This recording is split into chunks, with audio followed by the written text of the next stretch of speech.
What's up, guys? Welcome to another episode of The Art of Collecting. This is The Collector. In today's episode, we'll be looking at a potential prospect, and this prospect is none other than Jayson Tatum. Ask yourself this: when you see Jayson Tatum, what do you see? If you had asked me this question 12 months ago, I would have said he was a decent NBA player with good career potential, but not necessarily card investment potential.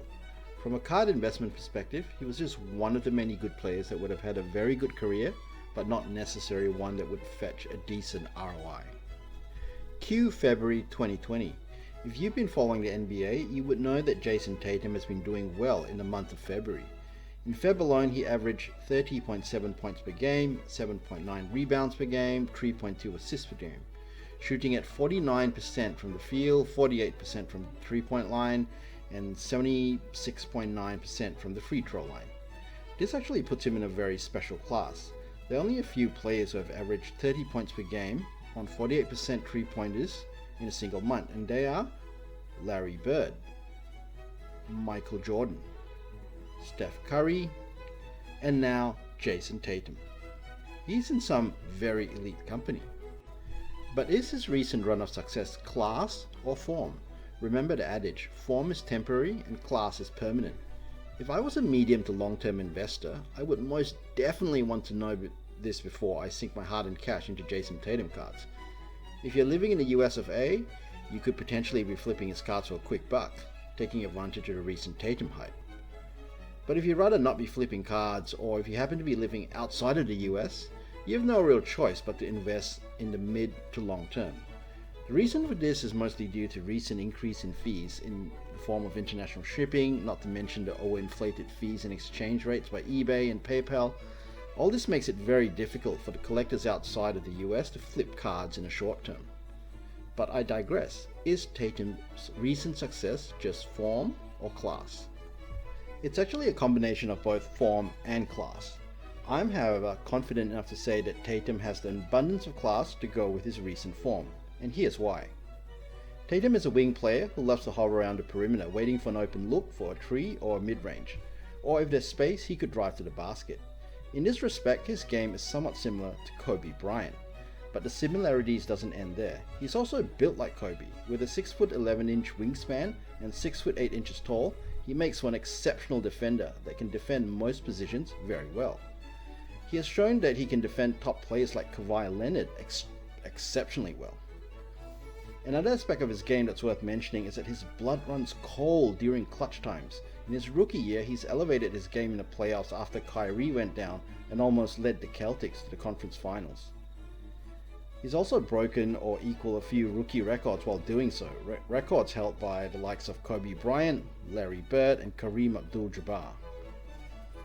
The other thing as well is that he has a very high basketball IQ. He's exceptionally good at creating space for himself and moves well off the ball. In this sense, he is more similar to Kawhi Leonard.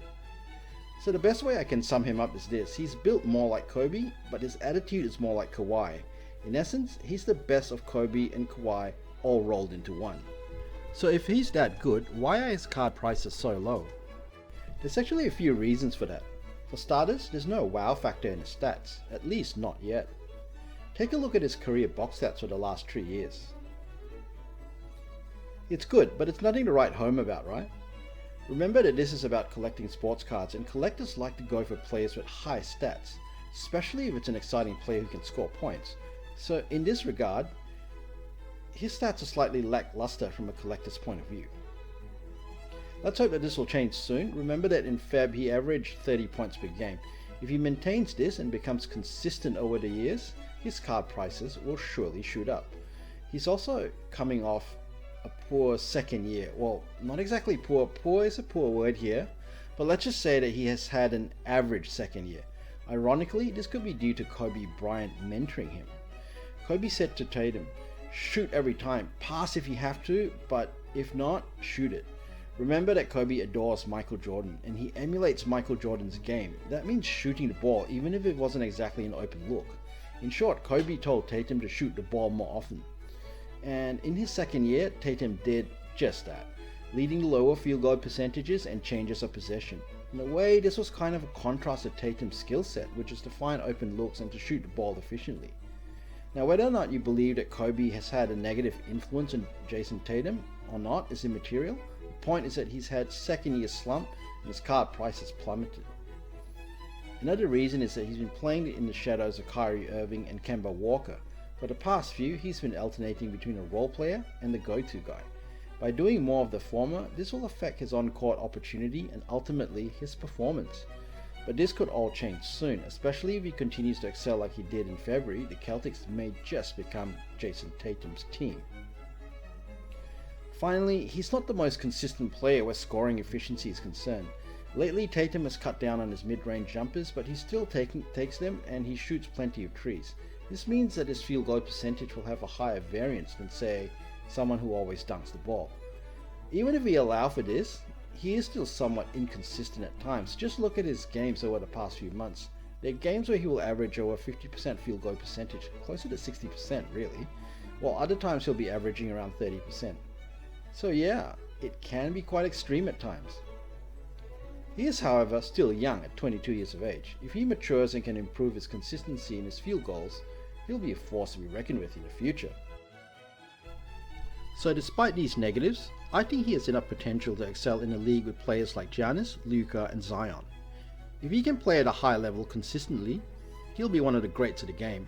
The recent media hype seemed to claim that he's already there, but don't believe all the recent hype. He's definitely elevated himself to star status, but he's still not exactly a superstar, at least not yet.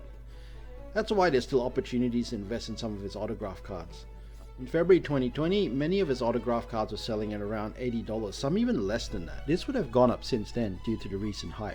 I still think if you can get Tatum cards at around $100 to $120, it would be a good mid to long term investment. You could potentially buy his cards now, or you can take a gamble, wait and see how far Boston goes in the playoffs. If Boston doesn't get to the conference finals, expect his card prices to drop slightly, and then this would probably be a good time to go in. This is assuming that the NBA will somehow rescue the season despite the advent of the coronavirus. The flip side of this is that Boston is a serious contender for the conference finals. If they advance and Tatum is the main man, his card prices will go up even further. So yeah, it's tough, but I'll give you this little insight. Boston has never beaten the Bucks in their last 6 encounters. But keep in mind that those are regular season games. In the playoff, it could be a bit different. So that's all for today's episode, folks. Now, if you like what you see and you want to see more of this type of content, please leave a like and subscribe to the channel. But for now, this is the Collector signing out.